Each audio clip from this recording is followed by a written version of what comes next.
السلام عليكم ورحمة الله. معكم نبيل عبد القادر من ناسا سوفت. اليوم سوف نشرح في المحرر الشامل كيفية تصدير المحصلة إلى كشف أكسل. طبعا ندخل المحرر الشامل 36، ندخل إلى ملف المحصلات الشهرية، ننتقل للمحصلات. طبعا لدينا ملف قد تم إنشاؤه مسبقا. هذا المحصلات الشهرية طبعا في الشهر الأول والشهر الثاني وكذلك الشهر الثالث، وأيضا الخلاصة الأشهر. نضغط على هذا الزر العام الموجود في الأسفل للانتقال، ثم بعده ننتقل إلى التصدير والمشاركة. تصدير والمشاركة، عند الضغط عليه سوف ننتقل إلى هذه الواجهة التي بإمكاننا تصدير الملف كبي دي اف أو تصديره كأكسل أو مشاركته عبر الواتساب أو أي جهة مشاركة أخرى.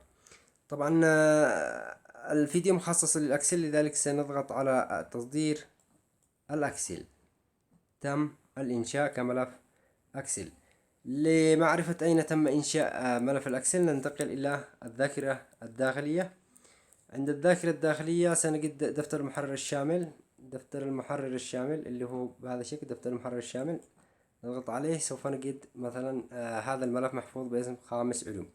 طبعا الاسم يحتفظ بالاسم من نفس الملف، هذا الاسم موجود في نفس الملف.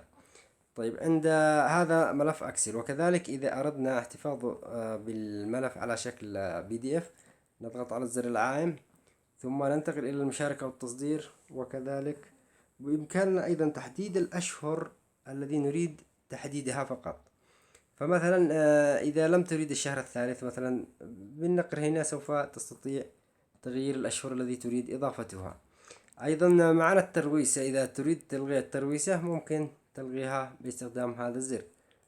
وكذلك معنا خاصية تغيير الأرقام. إذا أنت طبعا هنا يتكبر باستخدام الأصابع، إذا تريد تجعل الأرقام الدرجات عربي ممكن تختار الخيار أرقام 1 2 3 بالعربي.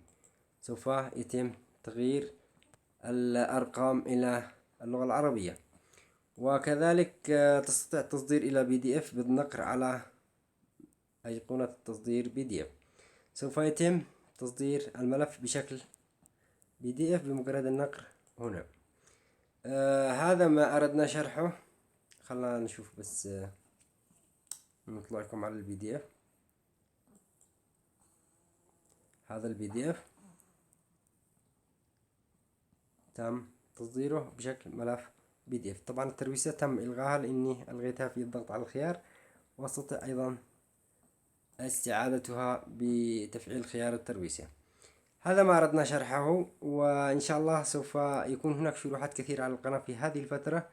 سوف نشرح كل تفاصيل النسخة 36. لا تنسوا الاشتراك بالقناة لمتابعة كل جديد. تحياتي لكم.